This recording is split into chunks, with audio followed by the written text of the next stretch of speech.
Alright. Hey, how's it going? Welcome back to Tool Show with me, Master Dan, the Journeyman shooter. And today we're going to be talking about the floods. Now, I was actually working at this site that I'm at right now when the floods occurred, and I had to be evacuated from my home, so I was affected just as much as most of the people in the city. But then Monday morning came, it was Friday, I showed up at work, and then I found out that you couldn't actually do your whole go to work day. You had to go and evacuate your house day. So it was a kind of a tough time for me, but this is our coffee segment this morning. We're going to be talking about just the floods in general. So when I actually got home, I got everything out of my house, moved it all to a friend's house, at least the stuff that was safe, and all the power was off, the gas, everything was off, so you couldn't really do anything there, so you were stuck having to go to a friend's house. And I really didn't get any warning about it until I got to work when my coworker told me, hey, we are evacuated, so you might as well go evacuate your house. And so that's what I did, evacuated everything, and then decided, well, like, the city's in a lot of trouble, so I grabbed whatever tools I did have and went out volunteering to try to help people, and that was what I did. And I had a lot of stuff lined up for that Monday after, because I had to go back and get my tools, because all my tools were left at work over the weekend, because it was an emergency. I had to rush out of the house and couldn't grab them, so I went and grabbed all the tools that I could from my basement, and then went and did a little bit of volunteering. And Monday morning, I was going to go and help a couple other friends who were out of luck, basically. They had nothing left there and they needed some help even more. And I'm a master level electrician. I was a journeyman at the time, but that was something I could do. I could help anybody that needed the help. And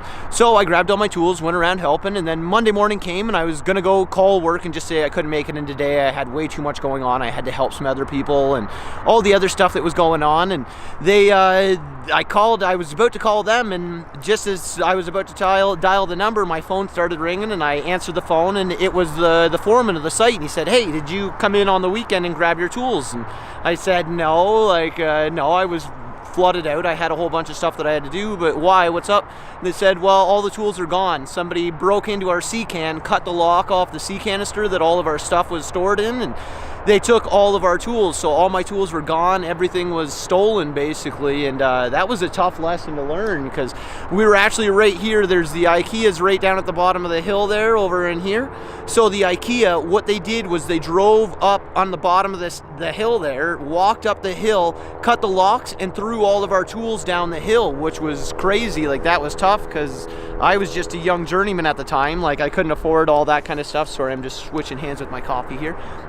But I was just a young journeyman. I couldn't afford that much, and it was tough. So I had to basically pay $5,000 out of my pocket just to get that bag going again. And that was a tough lesson to learn, because the company didn't help. Nobody really helped. I emailed the government. Like, everybody's like, oh, just email your mayor. The mayor is always there to help people. You'll be able to email you back, even if it takes like a year. But 3 years later, I haven't heard any email back from all 3 of the emails that I sent. And there was no funding for that kind of stuff, especially during the looting. They didn't really even report on the news, especially that was my livelihood. Those were my tools. It's 10 years worth of stuff gone. My dad had given me a meter that I carried to every job site since high school. That was my graduation present, was an electrical meter that kept me safe. It was something that I took a lot of pride in, that I was probably going to pass down to my children someday. And all gone down the hill, and I don't think the person that stole them actually knows how to use them. So there goes some life lessons for you, but that's what it was, and I just had to get by. I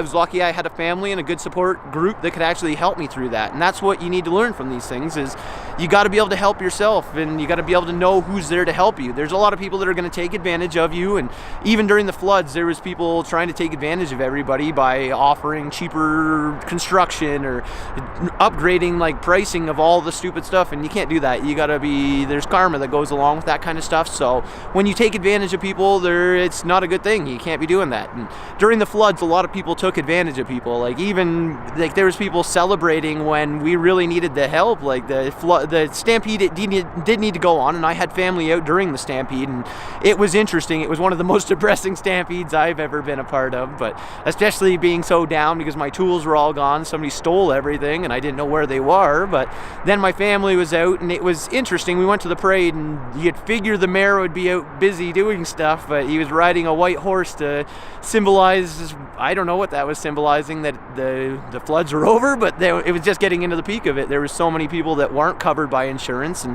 that was when I decided, let's get back out there. So I kept volunteering, helping as many people as possible rip up whatever they needed to and install whatever they needed to out of just the kindness of my heart. And that's the kind of stuff you got to do. That's what a community is. It's not celebrating when you think part of the community is safe, but you got to be there for all of the community, because unless all the community's together and all the community's happy, your city's not full. That's not a whole city. So you got to be listening to the people that are there for you. You got to be able to help them. And that's what life is. You can't just kind of sit around and expect stuff to happen. You actually have to get out there, do stuff, and help people. And good things will happen to those that do good things. That's what I've always believed, and that's what I always kind of hope for, even though my tools were all stolen, and that was part of it. But you just got to kind of hope for the best and assume that something better is coming. And that's what it is. Take the light out of the dark. The floods were a bad time for me, and I always thought, like, what does this mean? What did I do to, like, deserve this? And obviously there was a reason for it. It's part of my life. I'm now a better person because I lost those tools, and it built a respect for what tools are. And that was one of the reasons I wanted to start the show, is because tools were a major part of my life, and I didn't notice it until they were all gone. And that's what it is. I'm just part of a construction legacy, and that's what I want to be. I want to just be part of the world and help people understand that it's not that bad. It could be worse. And even if all your tools are stolen and nobody's going to help you, not even the company, nothing, the government, nobody cares, there's still somebody that cares about you, and I care about you. So get out there and try. Don't give up. Don't get down on yourself, but get out there and buy new tools, buy better tools, and start building a better legacy for yourself. This is all part of who you're going to be. And so for Tool Show, I'm Master Dan, the Journeyman shooter. Get out there, build a legacy, and don't get down when the flood comes, because it's always going to be there. There's always some tragedy or some disaster coming your way, but how you handle those disasters is going to depend on who you are and who you become later in life. So don't get down, don't handle the situation bad, walk away and live to be an old rich man, or old rich woman. You can be either old rich, whoever you are, whatever you want to be. Be old and rich. Don't get down and don't give up. Thank you so much. Have a good day.